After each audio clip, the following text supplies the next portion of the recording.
अब श्री कृष्ण जी का इतिहास देख लो। श्री विष्णु जी अवतार श्री कृष्ण जी, श्री राम वाली, श्री रामचंद्र जी के जीवन वाला भोग भोग के वो प्राणी श्री कृष्ण रूप में फिर जन्म हुआ।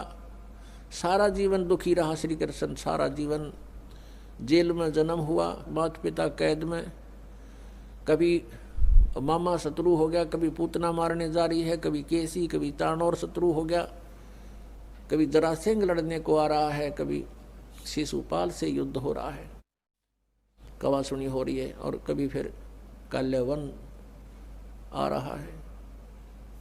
इस दुख में श्री कृष्ण जी ने मथुरा का त्याग कर दिया और ऐसे स्थान पर रहने लगे जहां कोई ना पहुंच सके। समझदार व्यक्ति यही सोचते हैं, राड से बाढ़ अच्छी होती है, झगड़े से बचाव अच्छा होता है।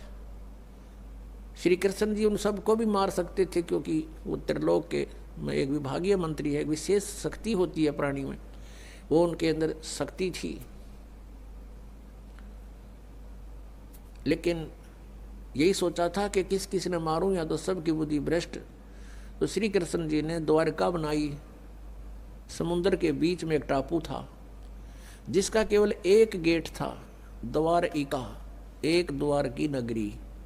और ये सोच करके वहाँ यदि इतनी दूर पहले तो कोई आवेगा नहीं, ऐसे स्थान पर जा रहे हम, और वहाँ कोई आ भी गया युद्ध करने तो हम एक ही तरफ से उसका सामना कर सकते हैं, इसलिए एक गेट था उसका, और बाकी 3 समुद्र था 3 तरफ। तो वहाँ श्री कृष्ण जी चले गए, अपना अधिकतर सारा ही जीवन वहाँ व्यतीत किया।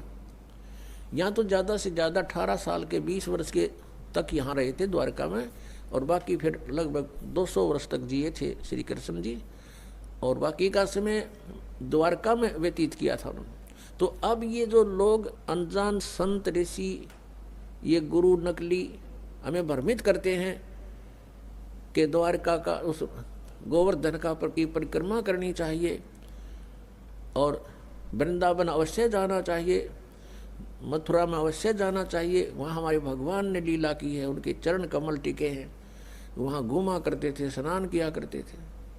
अरे श्री कृष्ण जी यहाँ तक 20 वर्ष रहे थे इस मथुरा में, बाकी 180 साल तो वहाँ रहे हैं द्वारका में, और वहाँ का नामो निशान मिट गया उस द्वारका को। इसलिए वहाँ खत्म की द्वारका, समुद्र में डूब गई श्री कृष्ण जी की मृत्यु के बाद, और यादों का विनाश हो गया था, आपस में लड़के मर गए थे, और जो बाकी शेष औरतें बची थी उनको अर्जुन ले आया था, सब खाली हो गई थी द्वारका। उसके बाद वो समुद्र ने डबो दी थी, अंदर चली गई।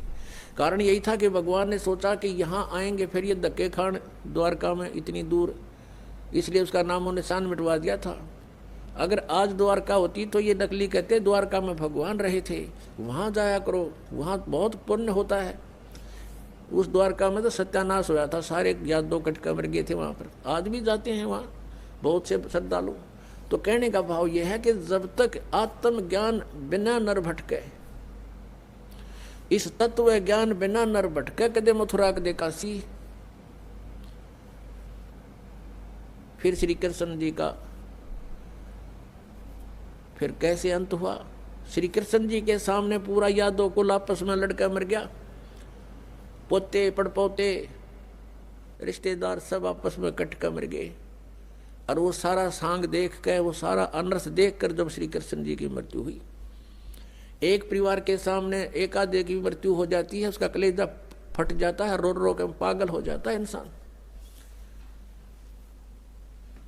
तो पुण्यात्माओं, आज तक हमें सत्यनारायण कथा नहीं मिली थी, और ये सत्य कथा है। सत्यनारायण का अर्थ है सच्चा भगवान, और सच्चे भगवान की सच्ची कहानी, सच्ची कथाएं। तो प्रसंग चल रहा है कि परमात्मा ने बताया कि तुम जब तक जन्म और मृत्यु के अंदर हो, सुख नहीं हो सकता, शांति नहीं हो सकती। अब इंद्र सोचता है ब्रह्मा विष्णु महेश सुखी होंगे। अब इन ब्रह्मा विष्णु महेश की आप देख रहे हो, श्री राम की, श्री विष्णु जी की, श्री कृष्ण जी की कैसे दुर्गति हुई।